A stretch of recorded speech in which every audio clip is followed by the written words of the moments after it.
Hello everybody, my name is Merc and today I am checking out the Risk of Rain 2 Survivors of the Void expansion. I'm very excited for this DLC because I've played a lot of Risk of Rain 2. In fact, I 100%ed all the achievements in the base game. Pretty much last year I did that because I really enjoyed Risk of Rain 1.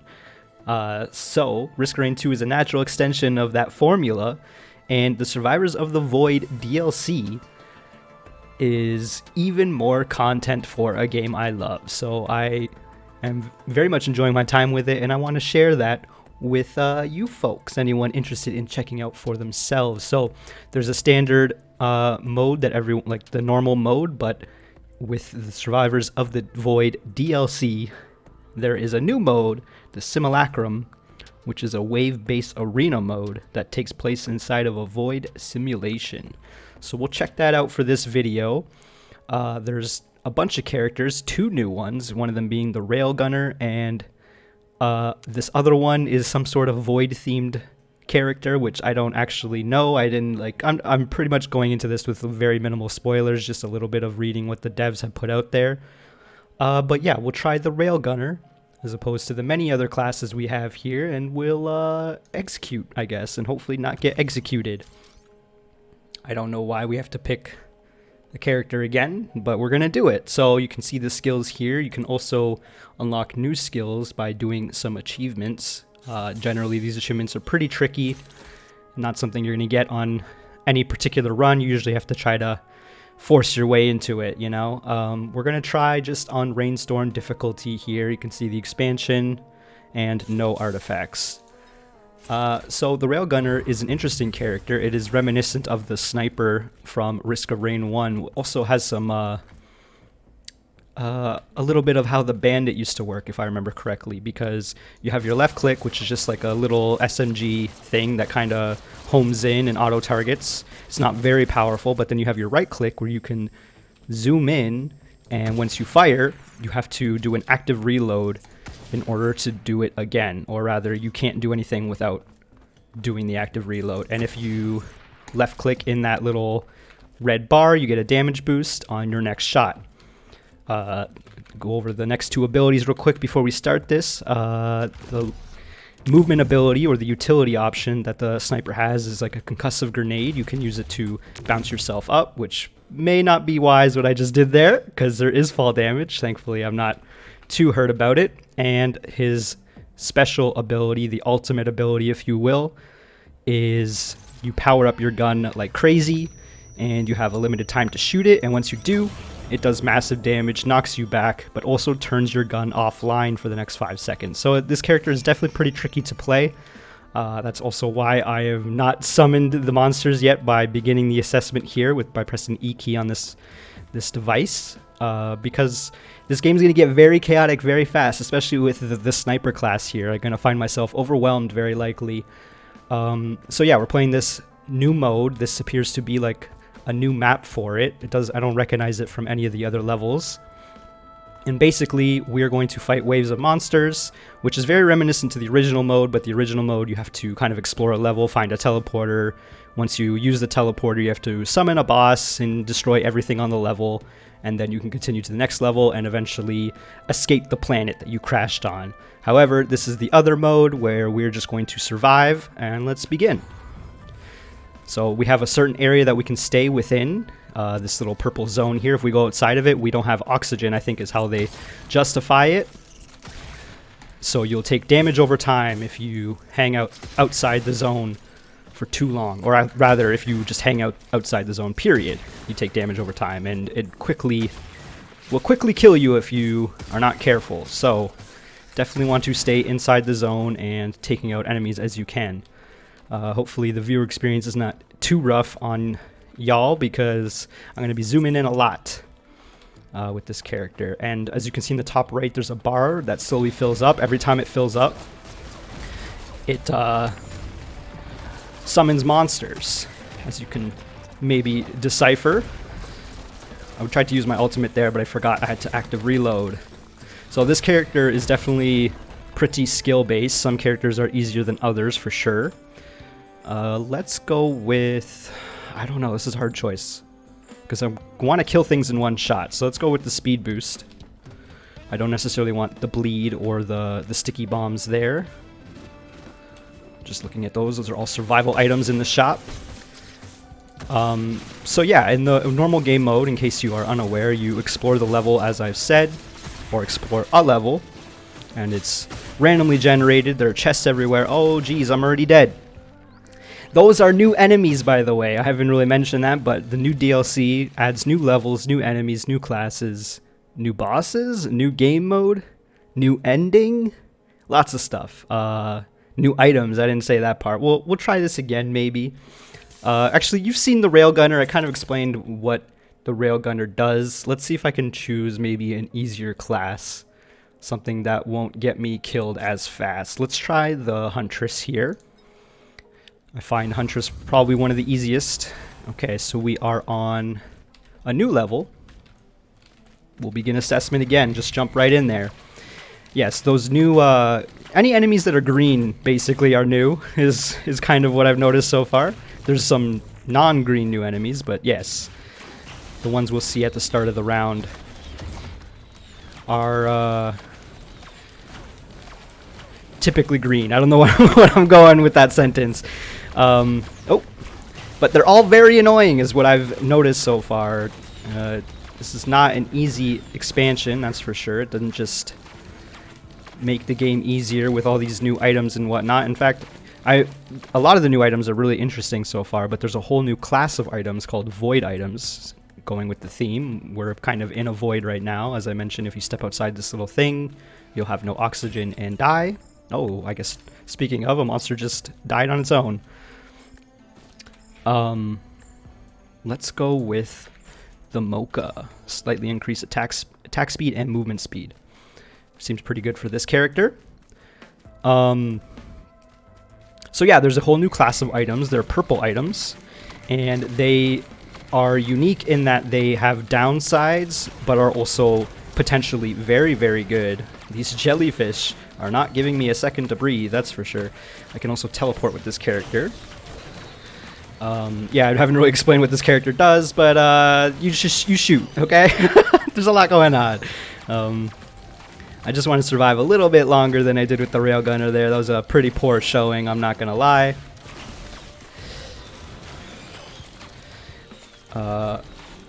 I'm playing with a bit of a customized loadout. I have 3 blinks as opposed to the original that the Huntress starts with. Again, to unlock new abilities, you need to do some achievements.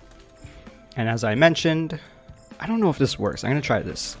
The Lepton Daisy. So if my assumption is correct, it'll work on this thing. Occasionally it'll send out a heal. And if it doesn't work, then it doesn't work, you know? Now we know. That's some science for you.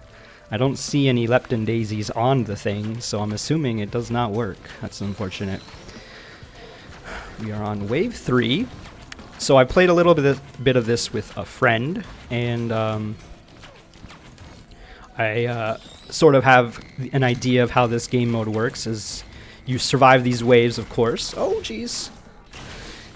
But every 5 waves, it's like a boss wave. It doesn't necessarily summon bosses, but it's more powerful monsters for sure. And then every 10 waves, it's probably like actually a boss then, but also you go to another level as opposed to staying on this one. Let's go with crits heal. It gives us a bit of innate crit chance. I used to have a bunch of mods that would explain the stats to, in layman's terms, or the actual numbers, because the items don't actually explain just how effective they are necessarily and how well they stack, because you can get multiple items of the same kind. And they all just slightly increase the numbers. So I think basically what I'm trying to say there is that scythe item that I got gives you a small crit chance, and then every time you crit, you heal a little bit. And you can tell when you crit by the red damage numbers that appear on the enemy. Okay, I was gonna say I thought I used my glaive and it didn't pop out. My left click is just normal shoot. The right click is a glaive that bounces between enemies. let's go with some damage reduction.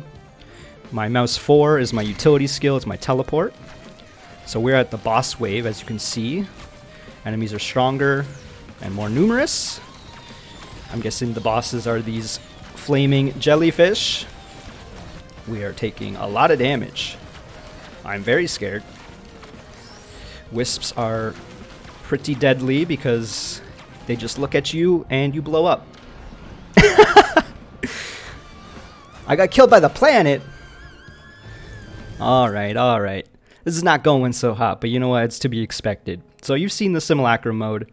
The only thing that's really missing is after the 5th wave, if I remember correctly, that the little orb that you are protecting, that you're standing around, will move to another part of the level, and then after the 10th wave, you go to another level entirely.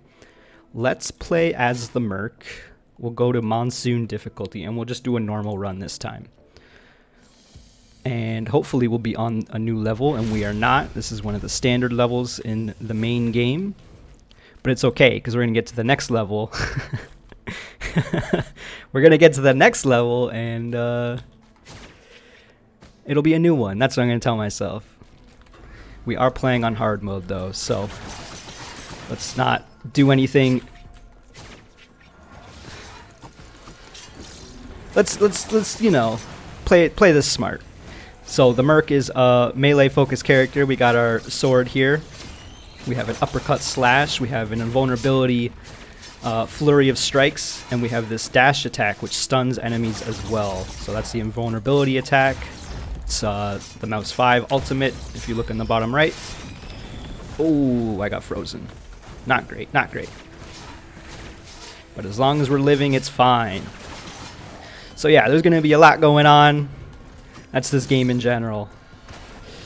These wisps are no joke, as mentioned, especially for the Merc. For myself, if you will. So now let's, we have some money. Let's open up some chests, get ourselves a little bit stronger. Hopefully we can find some good items. Sticky bombs are alright. Not going to complain about that. Let's go this way. There's a turret here we can activate, but I'd rather get some items. And another thing about this game that I haven't really mentioned, or at least in the standard game mode, is you want to move quickly. You don't want to take too much time searching the level, because as the longer you take on a level, the more difficult it gets. You can look in the top right. It says we're on easy mode right now, even though we picked the monsoon difficulty. No matter what, the game just gets harder over time, and that's pretty standard fare for most video games, but in this game it's very clear how hard it gets just for playing. Oh, we got Death Mark. That's a good item, but we can't really use it this early in the game. The teleport is right here, and I have 5 items. Let's try it. So we'll summon the boss. 2 minutes in, we got the Wandering Vagrant. I don't know what happened there. I tried to use my invulnerability attack, and it didn't seem to activate properly. So this is going to be a tricky fight for sure. Thankfully, the Merc is mobile enough where an enemy that's permanently in the air is not that big of a deal. That said, just kind of screwed up my... Oh my gosh, okay, that was scary. That was scary. Okay, there's a lot going on, so that's the reason why I'm a little flooded right now. We gotta kill this Vagrant. Unfortunately, when you hang out on its head, it tends to rise, and that makes it just that much harder to kill.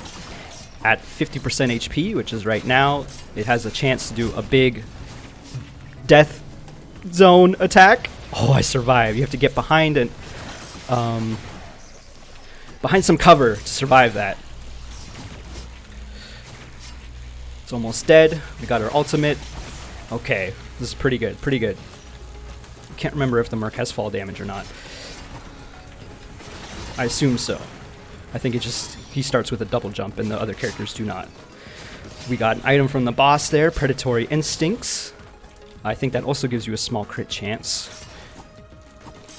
And every time you crit, I believe, is attack speed. It's set at the bottom there, but you know, there's a lot going on. So thankfully, we destroyed that boss. We survived, as long as, you know, we don't die against that guy. So we have a brief opportunity to go find more chests, kill any remaining enemies. We don't necessarily need to kill them, but we'll get more gold for doing so. This is a new thing for the DLC. You can sacrifice 50% HP to get a purple item, and we're doing it. Get Lost Seer's Lenses. Gain a 0.5 chance to instantly kill a non-boss enemy, but corrupts all your Lens Maker's glasses. So Lens Maker's glasses are the item that you get to increase your crit chance. So instead of normally just critting, as you would in a standard video game, now I just have a very small chance to instantly kill anything that I attack, which, you know, could be pretty interesting. I'm sure there's builds you can make or try to gather anyway to proc that a little more often. Just want to quickly see if there's any more loot that we can get before we go to the next level. You want to make yourself as powerful as possible, because once you get to the next level, it actually increases the difficulty a little bit every time. So we will be on medium mode for sure. Oddly shaped opal. That is another new item. Reduce damage the first time you are hit. I don't know if that... I've gotten this item a few times before, but I don't know if it recharges. I assume it does. I'm not seeing very many chests, so I think we're just going to go to the teleporter and go to the next level. Hopefully we'll see a new level, but if not, it's okay too. Oh, there's like a purple item, or purple enemy down there. Kind of scary. Oh, they're attacking it. What the heck? Even the enemies don't like the purple enemies. What is that? Is that new? Oh, a cleansing pool. Those are... I don't see those too often. I think it's because I normally play with one of the artifacts on, and I don't know if it can spawn with the artifact. I didn't know there were bugs on... like... That was interesting. I've never seen that before, and I have like 100 hours in this game. So I think the strat right now is we're just going to rush the teleporter, which may or may not be the best idea, but it's generally how I play this game, where the first level I try to min-max, try to get as many items as possible in the shortest amount of time, and then the second level I just rush the teleporter. Again, may not be the best strat, but it's the strat I like.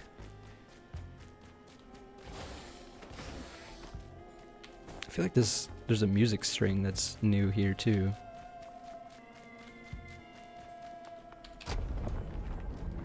Is it like the teleporter? I don't know, the music stopped, so... we got another jellyfish. I swear, there are more bosses than this, but... I'm okay with just having a jellyfish to start. Do not stand on its head, because it's going to rise.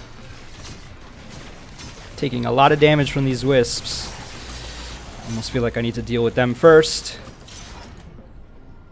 No, they dealt with me instead.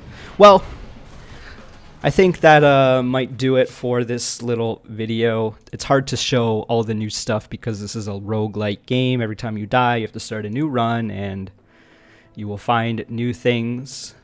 Went to the logbook real quick. So these items that are yellow are new items that I've attained and I haven't read the information on. There's some interesting stuff here for sure. Then there's the new purple class of items, the void items. There were already blue items that kind of did similar. That had a similar idea of having some crazy good sides or crazy upsides and crazy downsides. So all skilled cooldowns are reduced by 2 seconds, and all random effects are rolled for one more time for an unfavorable outcome. So you're much more unlucky, but you can use your abilities way more often. So you can actually make some interesting builds. Again, if you are playing with the artifact of command, you can choose what items you attain every single time you drop an item.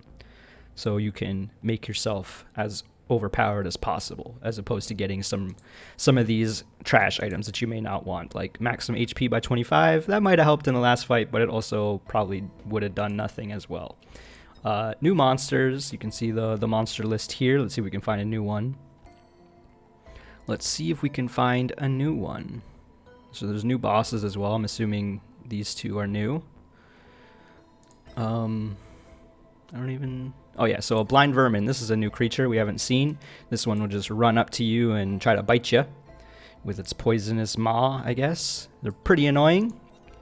We also have... I picked up another one. Oh yeah, an alpha construct. It's just like a little turret that spawns on the ground. And it'll shoot you. So there's I don't know how many new enemies, but there are a bunch of them. I think these two are probably new. This one's definitely new. It was that flying green thing that killed our railgunner run, I believe. I hope so. I'm trying to remember if I'm conflating runs or not. New levels as well. Although they're not going to be on this page because you have to unlock the log to find them.